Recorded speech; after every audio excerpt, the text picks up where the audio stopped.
Hello, welcome back to Can't Fake Real, the space where we talk about transformation, intuitive alchemy, and remembering everything is love.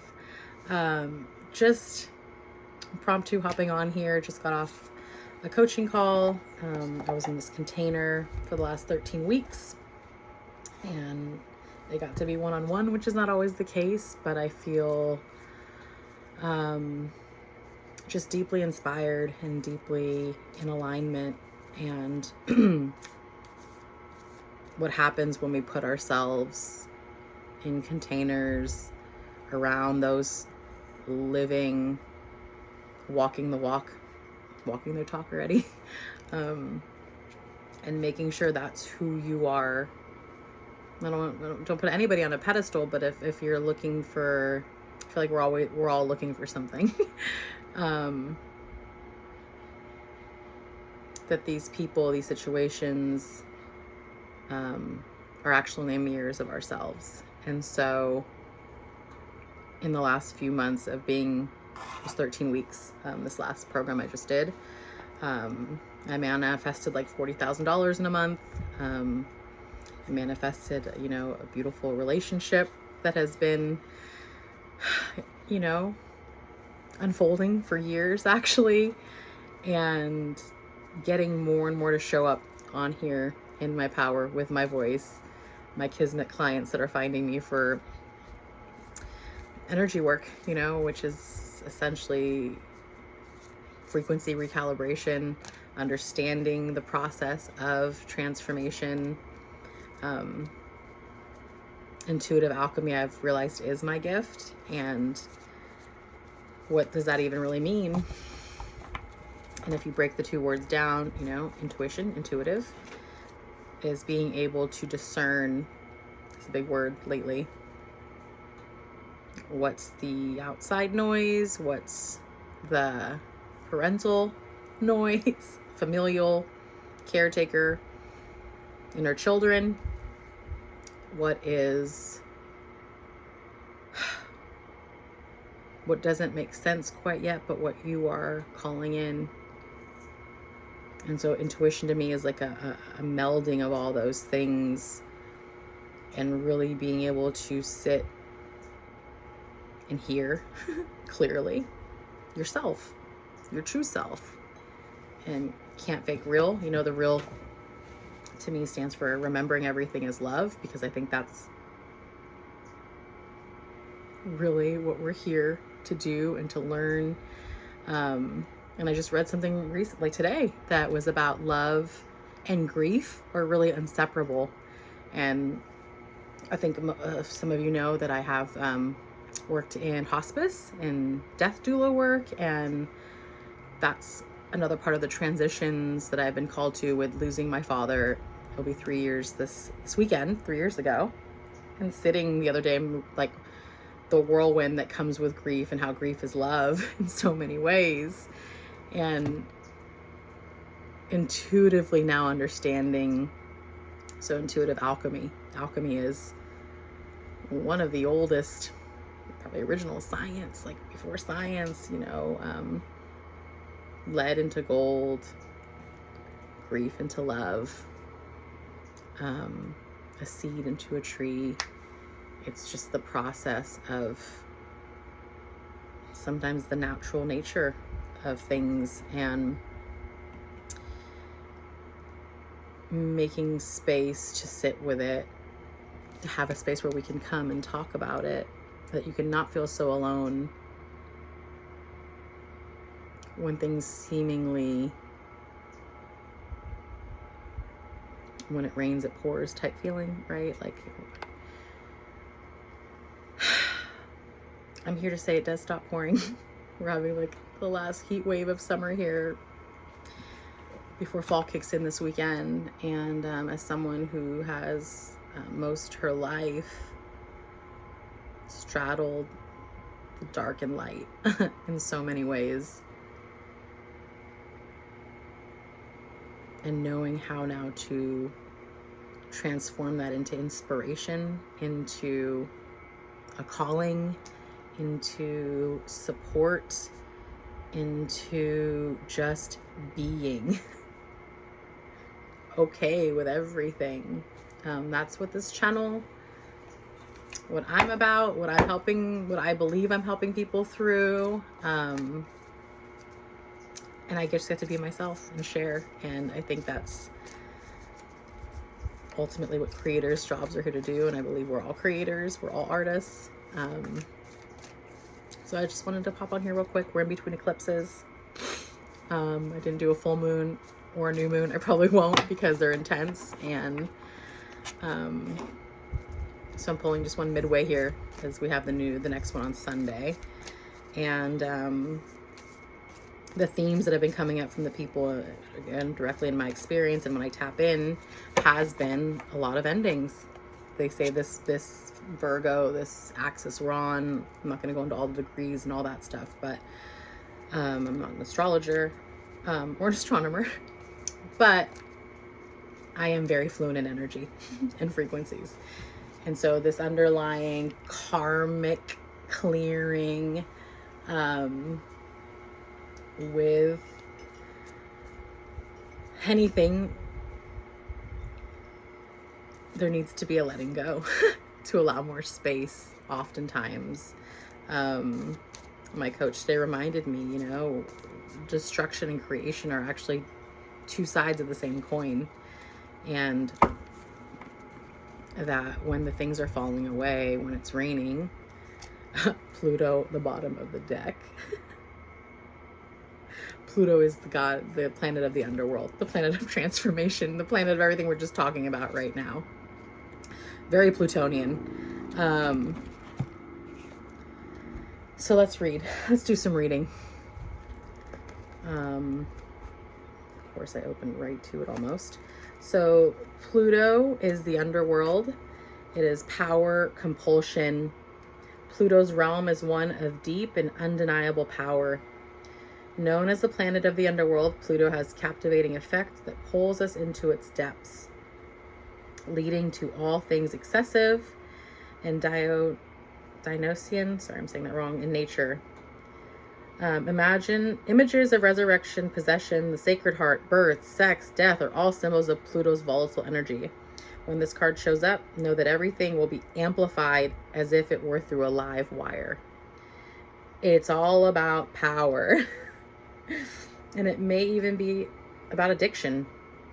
Through Pluto's force field can be ruthless. This tiny planet pushes us towards necessary growth. When we follow its mesmerizing pulse, we are taken into the depths to be changed. There is no point in pretending the underworld is not at work.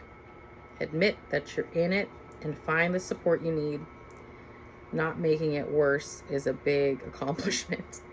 So to go deeper, watch the movie The Labyrinth and to ponder the miracle of small things. So those themes, again, of going to the darkness to find the light. This is the next card, so I'll just use it. It's the mystical sister. A moth is a spirit animal for my father, for me, that shows up. And filming this on the death, you know, the heels of the death anniversary, being called to death work, to the underworld, to the transformation, to showing this part of the journey.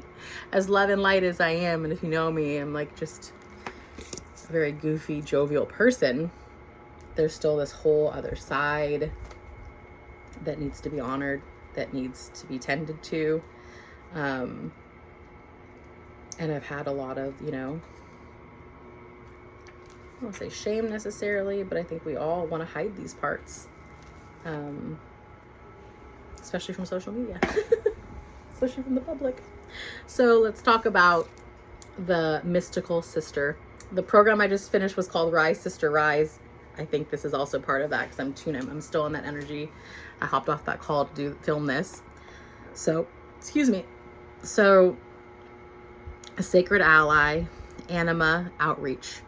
Just when you thought you could traverse the alchemical path by yourself, Sorrow Mystica appears. This card indicates a dear friend or sacred ally holds you in their heart at this very moment. With their support, you're able to do what you cannot do yourself. Between you exists an alchemical pact based on the ingredients of respect, honesty, and unconditional love. It's as if you've known each other for many lifetimes. You may have a shared experience from which you are always bonded. This archetype may come in any gender, age, or form.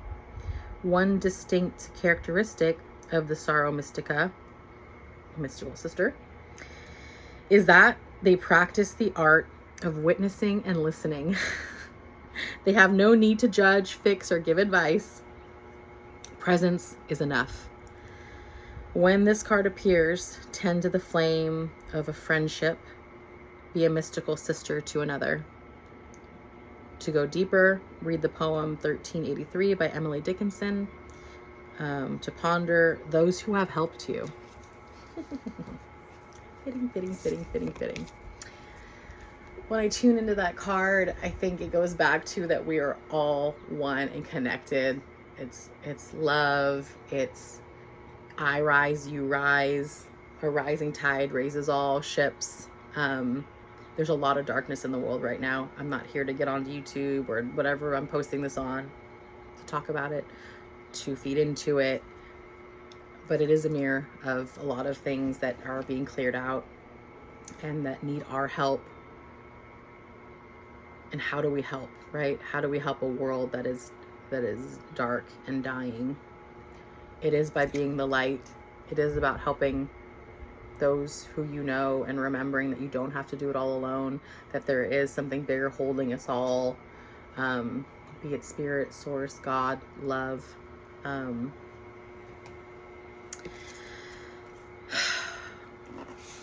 Me. So let's pull one more card. We're at almost 12 minutes. I really like to keep these short and sweet and really just in the moment of what needs to come out right now, and trusting the breadcrumbs of your life, the nudges, the things that are dying right now. There's a lot of things that are being let go of, that are having to be unearthed. But there is light. There is support. Don't do it alone. Don't do it in shame. Bottom of the deck is the great work. That's what we're doing, guys. This is the great work. This is the great work. Okay, so this will be our final card here.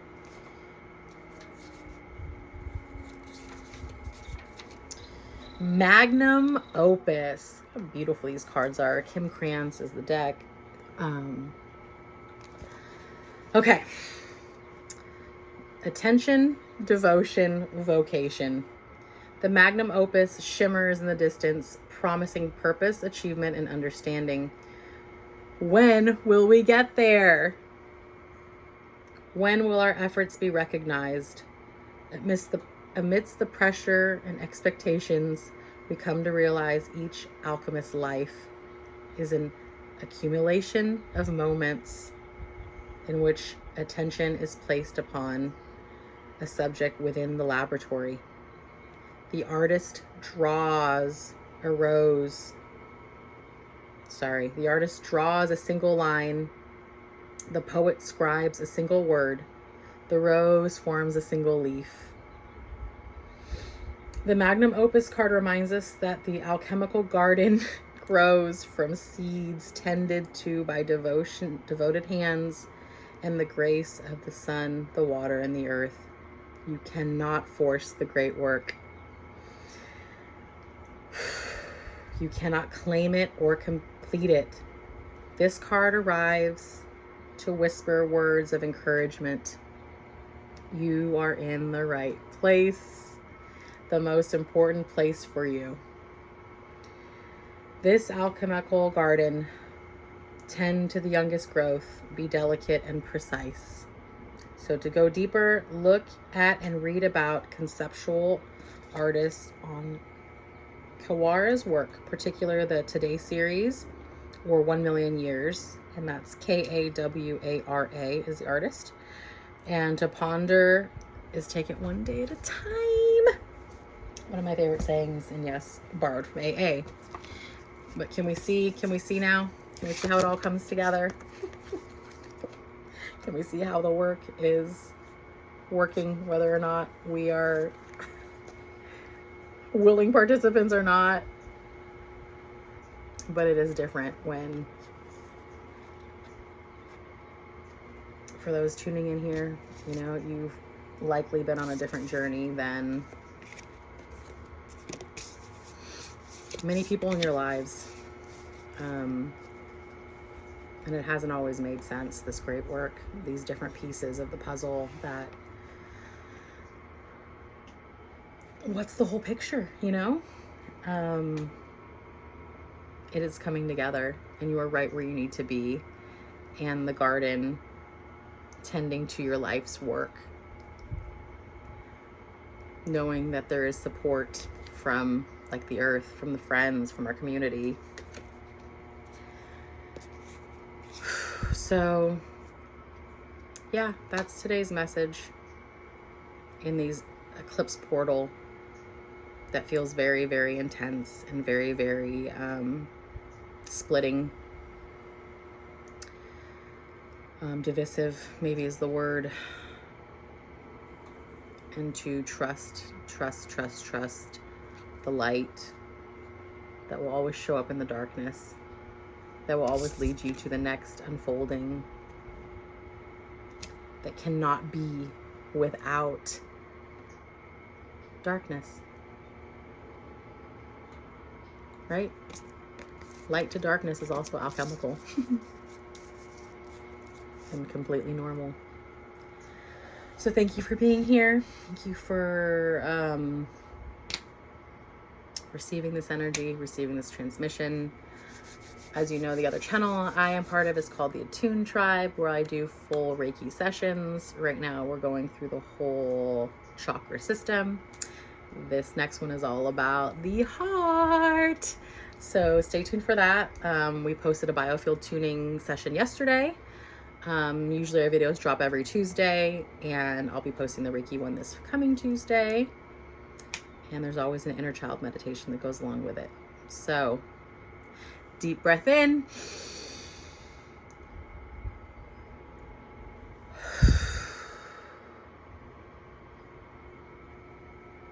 See you again soon.